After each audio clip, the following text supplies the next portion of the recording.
Alright, we're still here at the Haven. This is Act 1, Scene 2 of Henry VI, Part 1. Here we go. Sound a flourish. Enter Charles, the Dolphin, Alençon, and the Ranier marching with German soldiers. Mars, his true moving. Even as in the heavens, so in the earth, to this day is not known. Late did he shine upon the English side. Now we are victors. Upon us he smiles. What towns of any moment but we have? At pleasure here we lie near Orleans. Otherwhiles the famished English, like pale ghosts, faintly besiege us 1 hour in a month. They want their porridge and their fat, full beeves. Either they must be dieted like mules and have their provender tied to their mouths, or piteous they will look like drowned mice. Let's raise the siege. Why live we idly here? Talbot is taken, whom we want to fear. Remaineth none but mad-brained Salisbury, and he may well in fretting spend his gall. Nor men nor money hath he to make more. Sound alarm. We will rush on them. Now for the honor of the forlorn French, him I forgive my death that killeth me, when he sees me go back 1 foot or fly. Sorry guys. Him I forgive my death that killeth me, when he sees me go back 1 foot or fly. Hear alarm. They are beaten back by the English with great loss. Ooh. Enter Charles, Alençon, and Ranier. Whoever saw the like? What men have I? Dogs, cowards, dastards. I would ne'er have fled, but that they left me midst my enemies. Salisbury is a desperate homicide. He fighteth as one weary of his life. The other lords, like lions wanting food, do rush upon us as their hungry prey. Froissart, a countryman of ours, records England all Olivers and Rolands bred during the time Edward III did reign. More truly now this may be verified, for none but Samsons and Goliaths it sendeth forth to skirmish. 1 in 10? Lean, raw-boned rascal, who would e'er suppose they had such courage and audacity? Let's leave this town, for they are hair-brained slaves, and hunger will enforce them to be more eager. Of old I know them. Rather with their teeth the walls they'll tear down than forsake the siege. I think by some odd gimmers or device their arms are set like clocks, still to strike on. Else ne'er could they hold out so as they do. By my consent, we'll even let them alone. Be it so. Into the bastion of Orleans. Where's the Prince Dolphin? I have news for him. Bastard of Orleans, thrice welcome to us.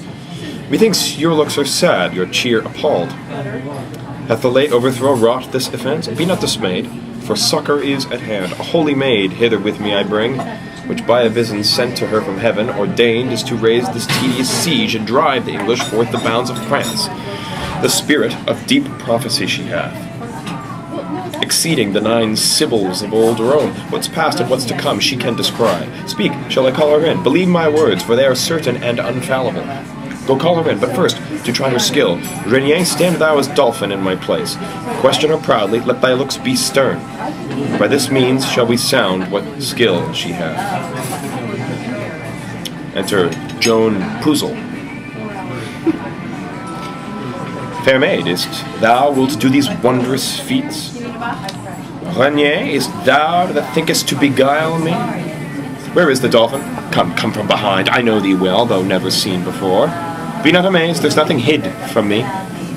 In private will I talk with thee apart. Stand back, you lords, and give us leave a while. She takes upon her bravely at first dash. Dolphin. I am by birth a shepherd's daughter, my wit untrained in any kind of art. Heaven and Our Lady gracious hath it pleased you shine on my contemptible estate. Lo, whilst I waited on my tender lambs, and 2 suns' parching heat displayed my cheeks, God's mother deigned to appear to me, and in a vision full of majesty willed me to leave my base vocation and free my country from calamity. Her aid she promised and assured success. In complete glory she revealed herself. Whereas I was black and swart before, with those clear rays which she infused on me, that beauty am I blessed with which you may see. Ask me what question thou canst possible, and I will answer unpremeditated. My courage try by combat if thou darest, and thou shalt find that I exceed my sex. Resolve on this, thou shalt be fortunate. if thou receive me for thy warlike mate. What a great speech that is, my God. Thou hast astonished me with thy high terms. I'm not alone. Only this proof I'll of thy valor make. In single combat thou shalt buckle with me. And if thou vanquishest, thy words are true. Otherwise I renounce all confidence. I am prepared. Here is my keen-edged sword, decked with 5 flower-de-luces on each side, the which at Touraine in St. Catherine's churchyard out of a great deal of old iron I chose forth. Then come a God's name, I fear no woman, and while I live I'll ne'er fly from a man. Here they fight, and Joan Poozle overcomes. Stay thy hands, thou art an Amazon, and fightest with the sword of Deborah. Christ's mother helps me, else I were too weak. Whoe'er helps thee, 'tis thou that must help me. Impatiently I burn with thy desire, my heart and hands thou hast at once subdued. Excellent Poozle, if thy name be so, let me thy servant and not sovereign be. 'Tis the French dolphin sueth to thee thus. I must not yield to any rites of love, for my profession's sacred from above. When I have chased all thy foes from hence, then will I think upon a recompense. Meantime look gracious on thy prostrate thrall.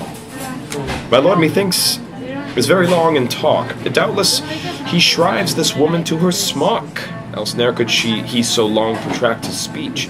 Shall we disturb him, since he keeps no mean? He may mean more than we poor men do know. These women are shrewd tempters with their tongues. My lord, where are you? What devise you on? Shall we give o'er Orleans, or no? Why, no, I say, distrustful recreants.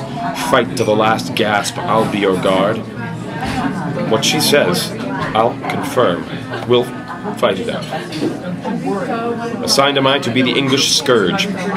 This night the siege assuredly I'll raise. Expect St. Martin's summer, Halcyon's days. Since I have entered into these wars, glory is like a circle in the water, which never ceaseth to enlarge itself, till by broad spreading it disperse to naught. With Henry's death the English circle ends. Dispersed are the glories it included. Now am I like that proud insulting ship which Caesar and his fortune bear at once. Was Mahomet inspired with a dove? Thou with an eagle art inspired then. Helen, the mother of great Constantine, nor yet St. Philip's daughter, were like thee. Bright star of Venus, fallen down on the earth, how may I reverently worship thee enough? Leave off delays, and let us raise the siege. Woman, do what thou canst to save our honors. Drive them from Orleans and be immortalized. Presently we'll try. Come, let's away about it. No prophet will I trust, if she prove false.